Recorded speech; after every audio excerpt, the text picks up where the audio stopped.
অনেকদিন পর সকাল সকাল আমি আমার সাইকেল রেডি করে ঘুম থেকে উঠে বেরিয়ে পড়ি কাজের জন্য। আর কাজের জন্য যেতে হলে সর্বপ্রথম আমাকে আড়ত যেতে হয়। আর আড়তের এই রাস্তা প্রত্যেক দিনের চেনা, তবুও মনে হয় কেন যেন অচেনা। তো চেনা অচেনা রাস্তা ধরে বেরিয়ে পড়ি কাজের জন্য। সেখানে যাওয়ার পর আড়তের সামনে গিয়ে আমি আমার রথকে পার্কিং করে রেখে আড়তের ভিতরে গিয়েই সর্বপ্রথম দেখি রুই মাছ আর রূপচাঁদা, সাথে ছিল আজকে প্রচুর পরিমাণে সামুদ্রিক মাছের সমাহার। আর এখন যেহেতু আষাঢ় মাস, শ্রাবণ মাস, এই মাছগুলোই সামুদ্রিক মাছ একটু বেশিই থাকবে। তো এইসব মাছ সব দেখতে দেখতে আমি সর্বমোট 18 কেজি মাছ নিলাম, যার দাম 2500 টাকা। আর এই মাছ বেচে আজ কত টাকা লাভ হয় সেটা এই ভিডিওতে শেয়ার করবো।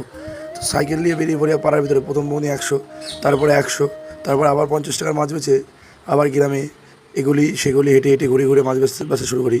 আবার এক জায়গায় 50, আর এক জায়গায় গিয়ে 60, এবার মাছ বেচে এক জায়গায় টাকাগুলো গুছিয়ে দেখলাম আজকে মেলা টাকার বেচাকেনা করেছি। তো বেচাকেনা শেষ করে সেই গ্রামের মেঠো পথের পাশ দিয়ে যাওয়া পথ, এই পথ ধরে বাড়ি আস্তে আস্তে দেখি কত হিসাব করে লাভ হয়। তো বাড়ি হিসাব করে দেখি আজকে আমার 600 টাকা লাভ হয়েছে। অনেকদিন পর সকাল সকাল আমি আমার সাইকেল রেডি করে ঘুম থেকে উঠে বেরিয়ে পড়ি কাজের জন্য। আর কাজের জন্য যেতে হলে সর্বপ্রথম আমাকে আড়ত যেতে হয়। আর আড়তের এই রাস্তা প্রত্যেক দিনের চেনা, তবুও মনে হয় কেন যেন অচেনা।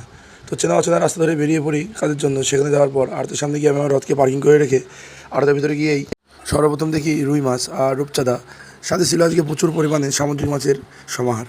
আর এখন যেহেতু আষাঢ় মাস, শ্রাবণ মাস, এই মাছগুলোই সামুদ্রিক মাছ একটু বেশিই থাকবে।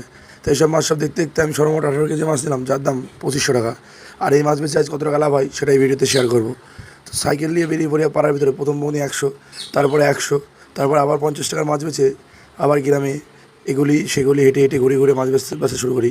আবার এক জায়গায় 50, আর এক জায়গায় গিয়ে 60, এবার মাছ বেচে এক জায়গায় টাকাগুলো গুছিয়ে দেখলাম আজকে মেলা টাকার বেচাকেনা করেছি। তো বেচাকেনা শেষ করে সেই গ্রামের মেঠো পথের পাশ দিয়ে যাওয়া পথ, এই পথ ধরে বাড়ি আস্তে আস্তে দেখি কত হিসাব করে লাভ হয়। তো বাড়ির হিসাব করে দেখি আজকে আমার 600 টাকা লাভ হয়েছে।